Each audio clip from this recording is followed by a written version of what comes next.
श्री सीताराम। भरद्वाज मुनि बसहि प्रयागा, अति नहीं राम पद अति अनुरागा। तापस समदम दया निधाना, परमारथ पद पथ परम सुजाना। भरद्वाज मुनि प्रयाग में बसते हैं। उनका श्री राम जी के चरणों में अत्यंत प्रेम है।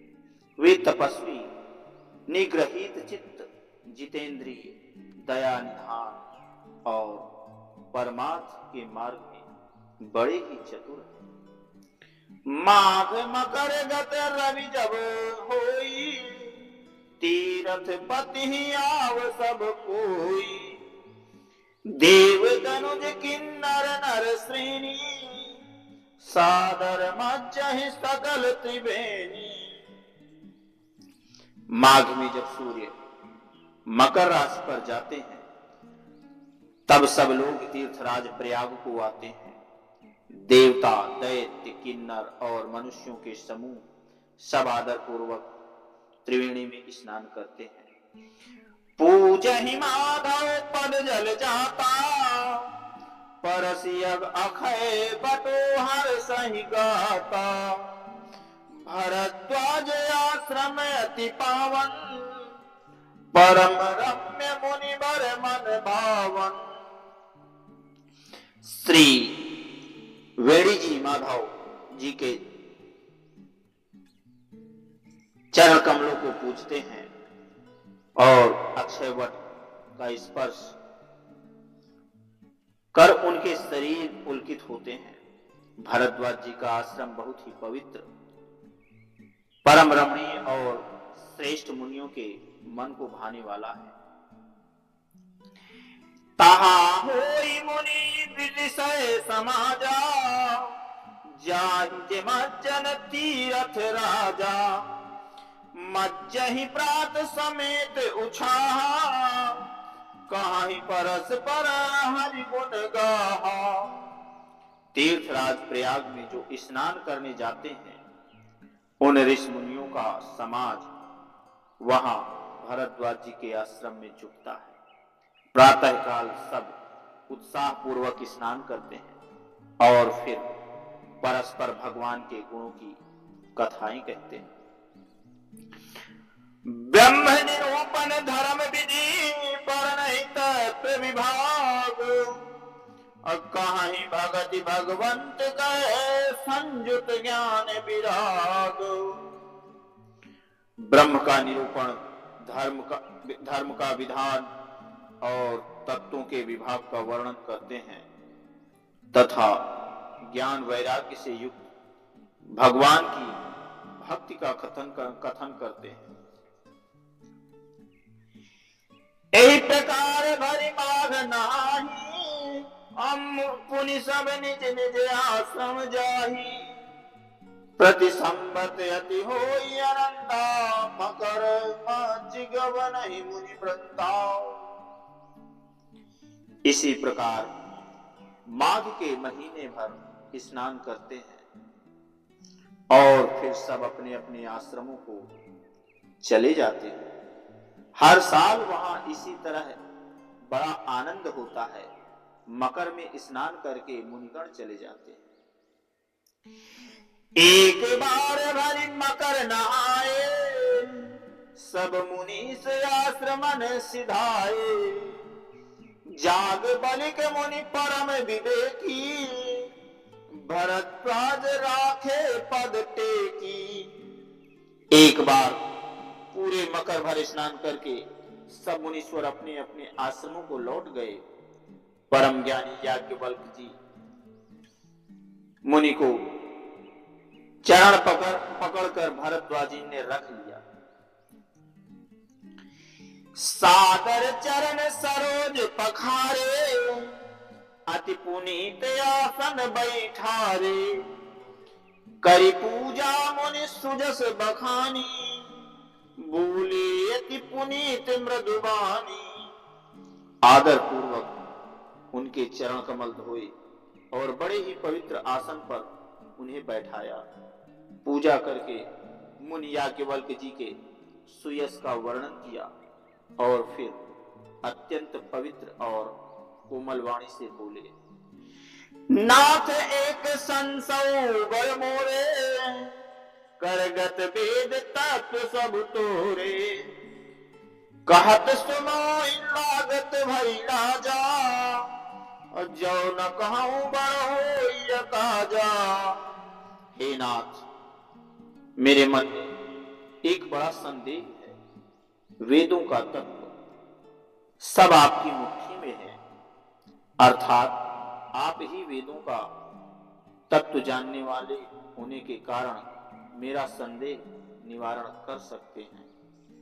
पर उस संदेह को कहते मुझे भय और लाज आती है।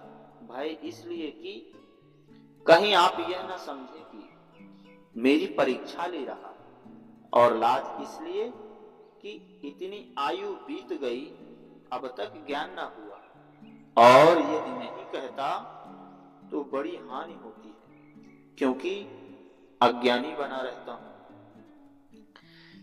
संत कहाई अति नीति प्रभु, श्रुति पुराण मुनि गाओ, होई न विमल विवेक कौन सन किए दुराओ। हे प्रभु, संत लोग ऐसी नीति कहते हैं और वेद पुराण तथा मुनिजन भी यही बतलाते हैं कि गुरु के साथ छिपाव करने से हृदय में निर्मल ज्ञान नहीं होता। अस विचारी प्रगटाऊं निज मोह,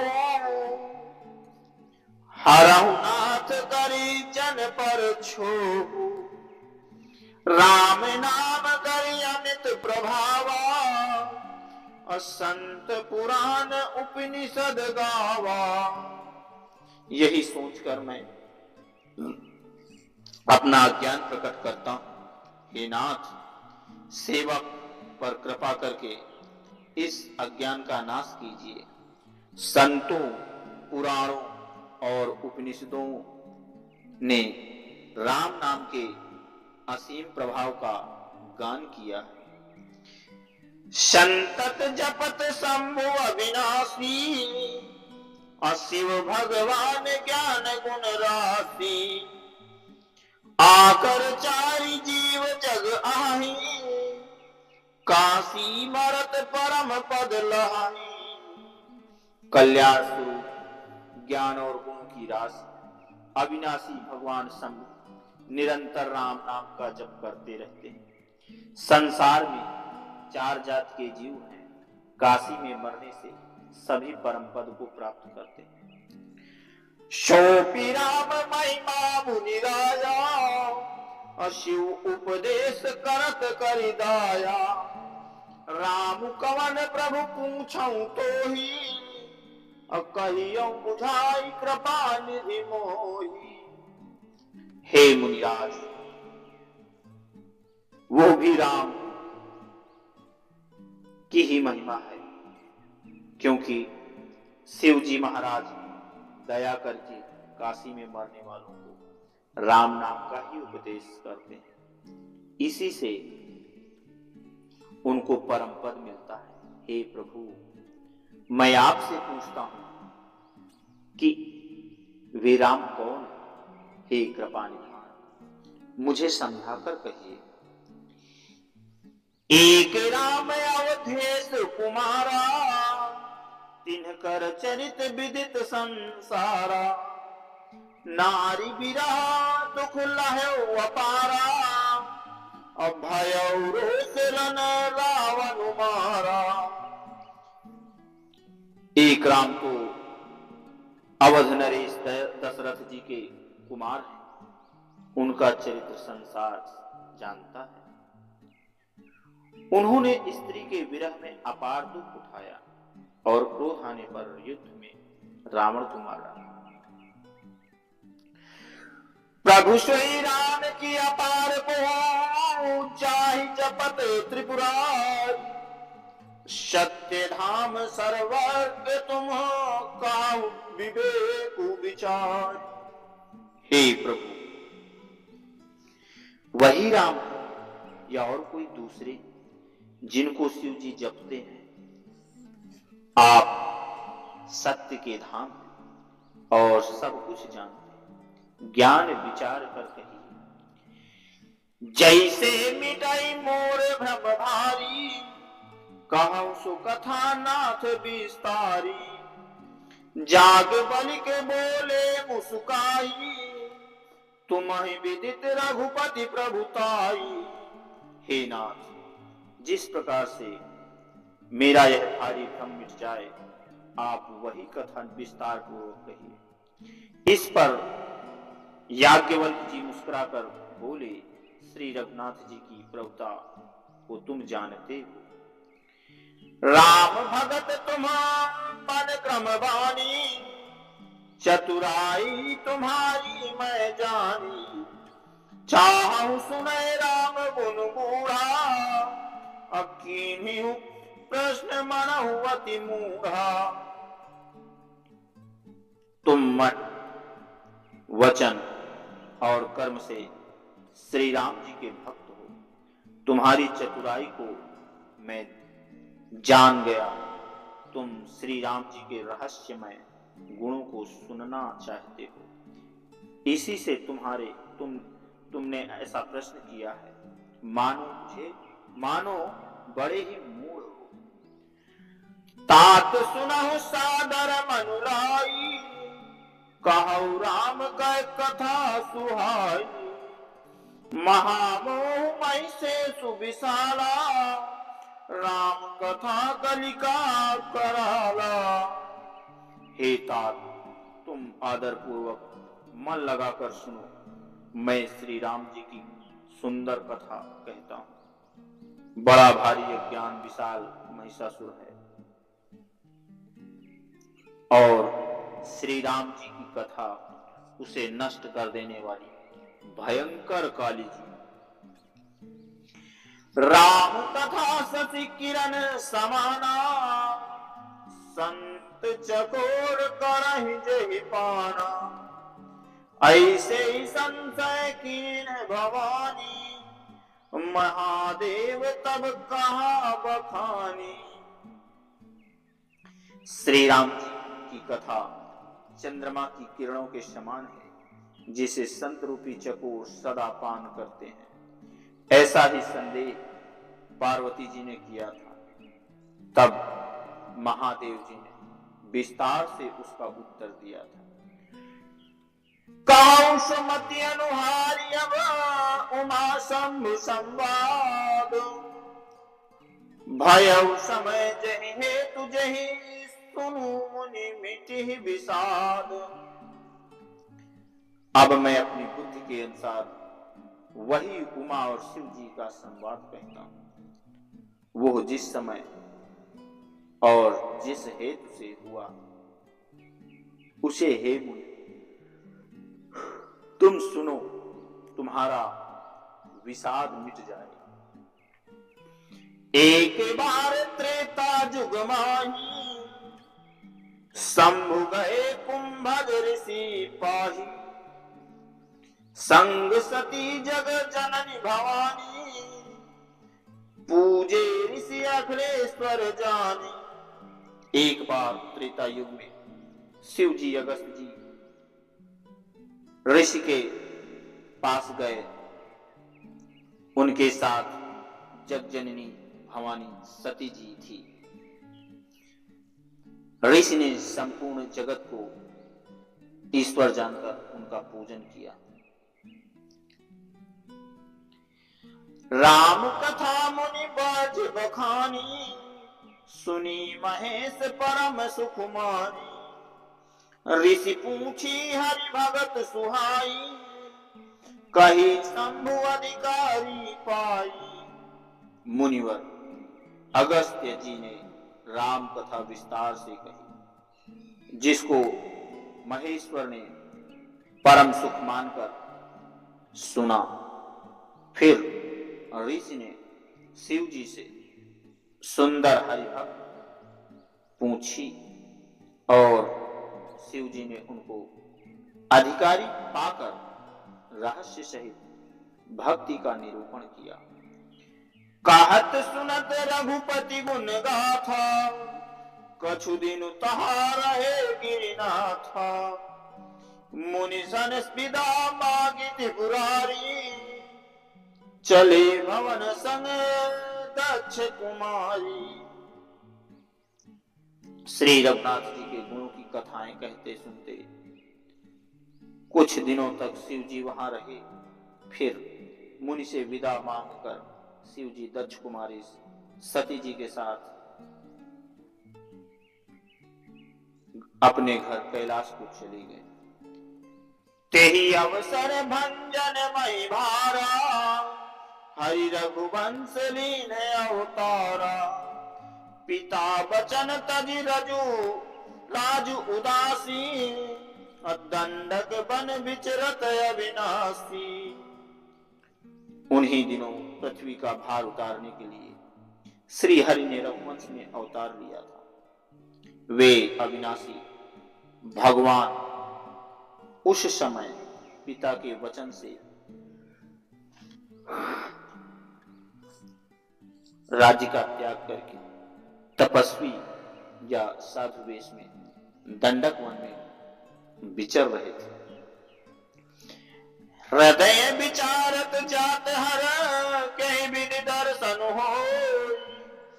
गुप्त रूप अवतर प्रभु गए जान सब कोई।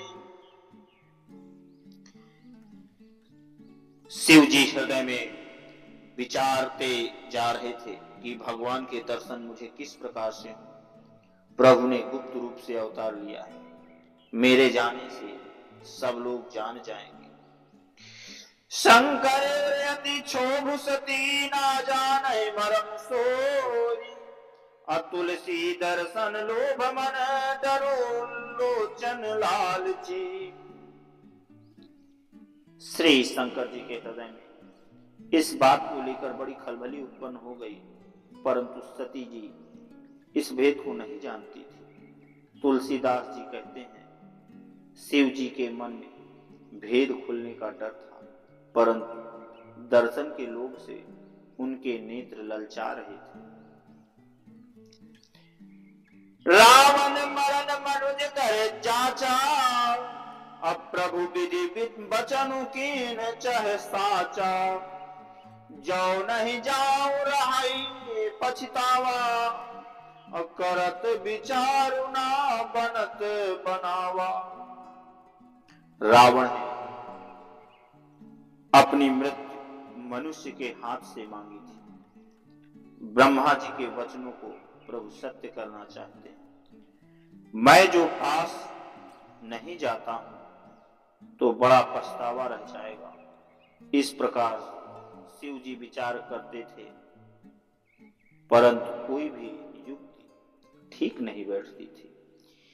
एही विधि गए विधि भय सोच बस ईसा, तेही समय जाई 10 सीसा।